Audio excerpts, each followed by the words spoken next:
जय हिंद, नमस्कार सभी साथियों का एक बार फिर से स्वागत है। साथियों, आज की इस क्लास में हम नीति आयोग और निर्वाचन आयोग से संबंधित बहुत ही महत्वपूर्ण क्वेश्चन लेकर हाजिर हो चुके हैं।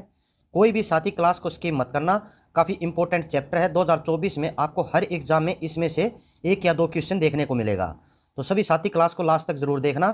तो देखिए, आज का हमारा फर्स्ट क्वेश्चन, योजना आयोग की स्थापना कब हुई थी। काफ़ी इंपॉर्टेंट क्वेश्चन है। बताइए कि योजना आयोग की स्थापना कब हुई थी। तो साथियों, योजना आयोग की स्थापना हुई थी 15 मार्च 1950 ईस्वी में। ऑप्शन ए यहाँ पर आपके इस क्वेश्चन का राइट आंसर होगा। याद रखिए, योजना आयोग की स्थापना कब हुई थी? 15 मार्च 1950 ईस्वी में। अगर आप किसी भी क्वेश्चन का आंसर पहले से जानते हो तो उसका जवाब आप कमेंट बॉक्स के अंदर जरूर देना। इससे आपको अंदाजा हो जाएगा कि आपकी तैयारी है वो कैसी चल रही है। और वीडियो के लास्ट में अपना सेफ स्कोर जरूर बताना कि आपके 25 में से कितने क्वेश्चन सही हुए। अभी चलते हैं नेक्स्ट क्वेश्चन पर। योजना आयोग का नाम बदलकर नीति आयोग कब रखा गया? 2023 के अंदर ये क्वेश्चन बहुत से एग्जाम में देखने को मिला था। 2024 में भी आपको किसी न किसी एग्जाम में क्वेश्चन देखने को मिलेगा। बताइए कि योजना आयोग का नाम बदलकर नीति आयोग कब रखा गया? तो साथी, योजना आयोग का नाम बदलकर नीति आयोग 1 जनवरी 2015 में रखा गया। ऑप्शन बी यहाँ पर आपके इस क्वेश्चन का राइट आंसर होगा। याद रखिए, योजना आयोग का नाम बदलकर नीति आयोग कब रखा गया? 1 जनवरी 2015 ईस्वी में। अभी चलते हैं नेक्स्ट क्वेश्चन पर। नीति आयोग का मुख्यालय कहाँ है? बताइए कि नीति आयोग का मुख्यालय कहाँ पर है। नीति आयोग का मुख्यालय नई दिल्ली के अंदर है। ऑप्शन सी यहाँ पर आपके इस क्वेश्चन का राइट आंसर होगा। याद रखिए, नीति आयोग का मुख्यालय कहाँ पर है? नई दिल्ली में। अभी चलते हैं नेक्स्ट क्वेश्चन पर। नीति आयोग के अध्यक्ष कौन होते हैं? बताइए कि नीति आयोग का अध्यक्ष कौन होता है। तो साथियों, नीति आयोग का अध्यक्ष होता है भारत का प्रधानमंत्री। ऑप्शन बी यहाँ पर आपके इस क्वेश्चन का राइट आंसर होगा। अभी वर्तमान में भारत के प्रधानमंत्री कौन है? श्री नरेंद्र मोदी। तो नरेंद्र मोदी अभी नीति आयोग के अध्यक्ष है। अभी चलते हैं नेक्स्ट क्वेश्चन पर। नीति आयोग के पहले अध्यक्ष कौन बने? बताइए कि नीति आयोग के पहले अध्यक्ष कौन बने थे। साथियों, नीति आयोग के पहले अध्यक्ष बने थे नरेंद्र मोदी। ऑप्शन बी यहाँ पर आपके इस क्वेश्चन का राइट आंसर होगा। 2014 के अंदर भारत के प्रधानमंत्री बने थे नरेंद्र मोदी, तो इन्होंने ही योजना आयोग का नाम चेंज किया था, नीति आयोग रख दिया था। तो उसके पहले अध्यक्ष कौन बने थे? नरेंद्र मोदी, क्योंकि नीति आयोग का अध्यक्ष कौन होता है? भारत का प्रधानमंत्री। अभी चलते नेक्स्ट क्वेश्चन पर। नीति आयोग के प्रथम उपाध्यक्ष कौन थे? बताइए कि नीति आयोग के प्रथम उपाध्यक्ष कौन थे। नीति आयोग के अध्यक्ष कौन थे? नरेंद्र मोदी। तो उपाध्यक्ष कौन थे? अरविंद पनगड़िया। ऑप्शन ए यहाँ पर आपके इस क्वेश्चन का राइट आंसर होगा। याद रखिए, नीति आयोग के पहले उपाध्यक्ष कौन थे? अरविंद पनगड़िया। अभी चलते नेक्स्ट क्वेश्चन पर। नीति आयोग के पहले सीईओ कौन थे? Important question. बताइए कि नीति आयोग के पहले सीईओ कौन थे। तो साथियों, नीति आयोग के पहले सीईओ थे सिंधु श्री खुल। ऑप्शन डी यहाँ पर आपके इस क्वेश्चन का राइट आंसर होगा। याद रखिए, नीति आयोग के पहले सीईओ कौन थे? सिंधु श्री खुल। अभी देखिए नेक्स्ट क्वेश्चन। निम्न में से कौन नीति आयोग का मुख्य कार्य है? बताइए कि इनमें से नीति आयोग का मुख्य कार्य कौन सा है। तो नीति आयोग का मुख्य कार्य है सामाजिक आर्थिक मुद्दों पर सरकार को सलाह देना। तो ऑप्शन ए यहाँ पर आपके इस क्वेश्चन का राइट आंसर होगा। याद रखिए, नीति आयोग का मुख्य कार्य क्या है? सामाजिक आर्थिक मुद्दों पर सरकार को सलाह देना। अभी चलते हैं नेक्स्ट क्वेश्चन पर। निम्नलिखित में से कौन सा काम निर्वाचन आयोग का नहीं है? बताइए कि इनमें से कौन सा काम निर्वाचन आयोग का नहीं है। तो साथियों, चुनाव के लिए उम्मीदवारों का चयन करना ये काम निर्वाचन आयोग का नहीं होता।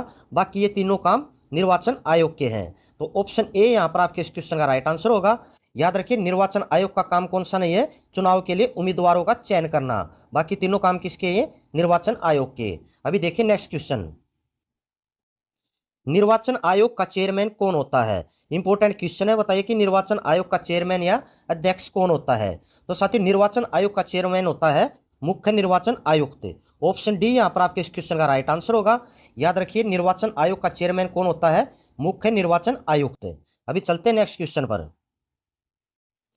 भारत की निर्वाचन पद्धति निम्न में से किस देश की निर्वाचन पद्धति के अनुरूप है? बताइए कि भारत की निर्वाचन पद्धति किस देश की निर्वाचन पद्धति से मिलती जुलती है। तो साथियों, ब्रिटेन देश की जो निर्वाचन पद्धति है इसके साथ भारत की निर्वाचन पद्धति मिलती जुलती है, इसके अनुरूप है। ऑप्शन बी यहाँ पर आपके इस क्वेश्चन का राइट आंसर होगा। याद रखिए, किस देश के साथ मिलती जुलती है भारत की निर्वाचन पद्धति? ब्रिटेन देश के साथ। अभी चलते हैं नेक्स्ट क्वेश्चन पर। रिटर्निंग अधिकारी कौन होता है? Important question. बताइए कि रिटर्निंग अधिकारी कौन होता है। तो रिटर्निंग अधिकारी होता है वह अधिकारी जो किसी निर्वाचन क्षेत्र में चुनाव के लिए उत्तरदायी होता है और परिणाम की घोषणा करता है। तो ऑप्शन सी यहाँ पर आपके इस क्वेश्चन का राइट आंसर होगा। याद रखिए, रिटर्निंग अधिकारी कौन होता है? वह अधिकारी जो निर्वाचन क्षेत्र में चुनाव के लिए उत्तरदायी होता है और परिणाम की घोषणा करता है। अभी चलते हैं नेक्स्ट क्वेश्चन पर। मध्यावधि चुनाव कब कराया जाता है? साथियों, मध्यावधि चुनाव क्या होता है? अगर कोई भी पद खाली हो जाता है किसी कारण से, तो उसको पूरा करने के लिए दोबारा से चुनाव होता है। तो वो कब कराया जाता है? तो समय के पूरे होने से पहले, जब लोकसभा भंग हो जाए, तो मध्यावधि चुनाव कराया जाता है। तो ऑप्शन ए यहाँ पर आपके इस क्वेश्चन का राइट आंसर होगा। याद रखिए, मध्यावधि चुनाव कब कराया जाता है? समय के पूरे होने से पहले, यानी कि समय से पहले जब लोकसभा भंग हो जाए तो मध्यावधि चुनाव कराया जाता है। अभी देखिए नेक्स्ट क्वेश्चन। भारत के विभिन्न राजनीतिक दलों की राष्ट्रीय या क्षेत्रीय दल का दर्जा देने का अधिकार किसे प्राप्त है? बताइए कि भारत के विभिन्न राजनीतिक दलों की राष्ट्रीय या क्षेत्रीय दल का दर्जा देने का अधिकार किसे है? अगर कोई भी पार्टी नहीं बनती है तो उसको राष्ट्रीय दल या क्षेत्रीय दल, उसको कौन सा दर्जा देना है? तो ये अधिकार किसके पास है? तो साथियों, ये अधिकार है किसके पास? चुनाव आयोग के पास। ऑप्शन ए यहाँ पर आपके इस क्वेश्चन का राइट आंसर होगा। याद रखिए, भारत के किसी भी राजनीतिक दल को राष्ट्रीय या क्षेत्रीय दल का जो दर्जा दिया जाता है, तो वो अधिकार है चुनाव आयोग के पास। उसको राष्ट्रीय दल का दर्जा देना है या फिर क्षेत्रीय दल का दर्जा देना है। अभी देखिए नेक्स्ट क्वेश्चन। 1952 का वर्ष भारतीय इतिहास में क्यों महत्वपूर्ण है? बताइए कि 1952 का साल है जो, ये भारतीय इतिहास में किस कारण से महत्वपूर्ण है? साथियों, 1952 का वर्ष जो, ये इसलिए महत्वपूर्ण है क्योंकि 1952 में लोकसभा का प्रथम आम निर्वाचन हुआ था। ऑप्शन बी यहाँ पर आपके इस क्वेश्चन का राइट आंसर होगा। याद रखिए, 1952 का वर्ष भारतीय इतिहास में क्यों महत्वपूर्ण है?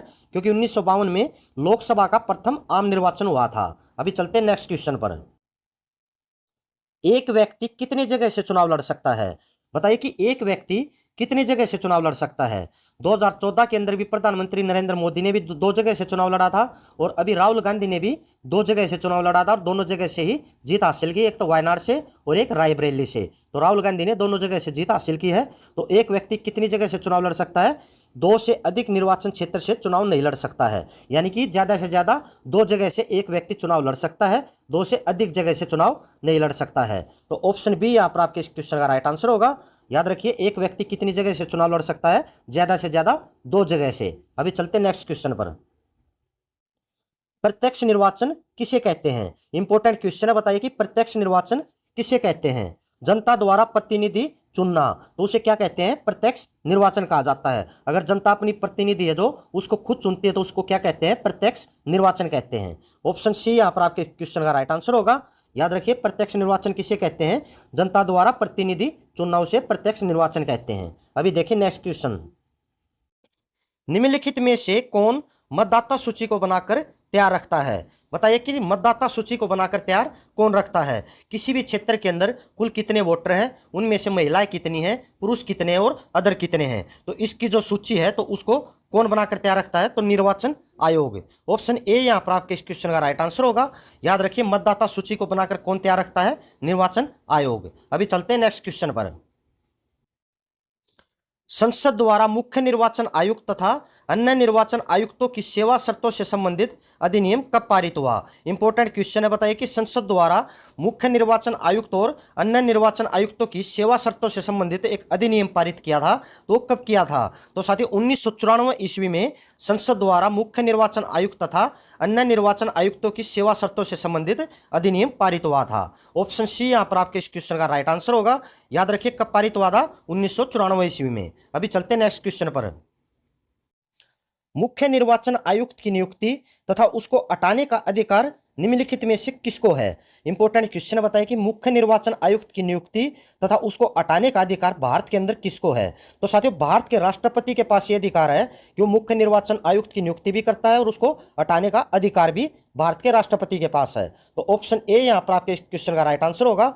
याद रखिए, मुख्य निर्वाचन आयुक्त की नियुक्ति कौन करता है? भारत का राष्ट्रपति, और उसको हटाने का अधिकार भी किसके पास है? भारत के राष्ट्रपति के पास। अभी देखिए नेक्स्ट क्वेश्चन। भारत में मतदान की आयु सीमा 21 वर्ष से घटाकर 18 वर्ष कब किया गया? इंपॉर्टेंट क्वेश्चन बताइए कि भारत के अंदर जो मतदान की आयु है वो पहले 21 वर्ष थी, तो उसको घटाकर 18 वर्ष कर दिया गया था, तो उसको कब किया था? तो साथियों, 1989 ईस्वी में मतदान की आयु 21 वर्ष से घटाकर 18 वर्ष कर दी थी। ऑप्शन सी यहाँ पर आपके इस क्वेश्चन का राइट आंसर होगा।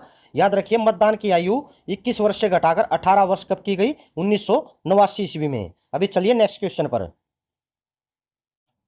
मुख्य निर्वाचन आयुक्त की पदावधि कितनी होती है? इंपॉर्टेंट क्वेश्चन बताइए कि जो मुख्य निर्वाचन आयुक्त होता है उसकी पदावधि यानी कि पद की अवधि उसको कितने साल के लिए उसको नियुक्त किया जाता है? तो साथियों 6 वर्ष या 65 वर्ष की आयु जो भी पहले पूर्ण हो। ऑप्शन बी यहाँ पर आपके इस क्वेश्चन का राइट आंसर होगा। याद रखिए मुख्य निर्वाचन आयुक्त की पदावधि कितनी होती है?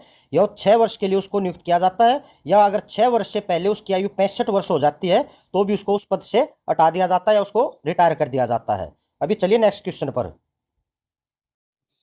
अन्य चुनाव आयुक्त की पदावधि कितनी होती है? अभी बताइए कि जो अन्य चुनाव आयुक्त होता है उसको उसके पद के लिए कितने वर्ष के लिए नियुक्त किया जाता है? तो साथियों 6 वर्ष या 60 वर्ष की आयु जो भी पहले पूर्ण हो। ऑप्शन बी यहाँ पर आपके इस क्वेश्चन का राइट आंसर होगा।